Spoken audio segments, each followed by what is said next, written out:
Hello, my name is Jen Glass and I am a writing specialist at the Writing Skills Improvement Program here at the University of Arizona.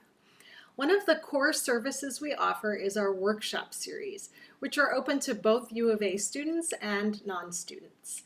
Our weekly workshops explore a wide array of topics related to writing, everything from teaching writing in an online classroom to improving grammar and style, to using references effectively, to writing resumes, CVs, and cover letters.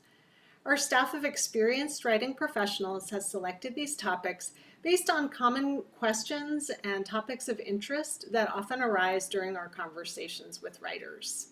We also adjust our offerings based on timely concerns, such as the demands of learning and teaching online.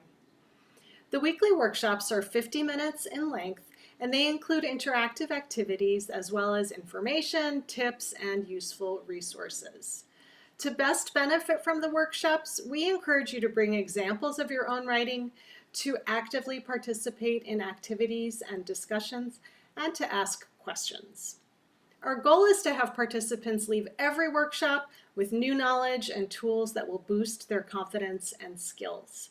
Participants come from diverse backgrounds, many nationalities, majors, and stages in their academic careers, and we try to ensure that there is something for everyone. Whether you are an undergraduate student in your first year at U of A or a professor at another institution, we welcome you to attend our workshops and to share with us and with your fellow participants your knowledge and experience. Often, participants will build on what they have learned in a workshop during a WSIP one-on-one tutoring session or a facilitated writing group meeting. I hope to see you in one of our future workshops.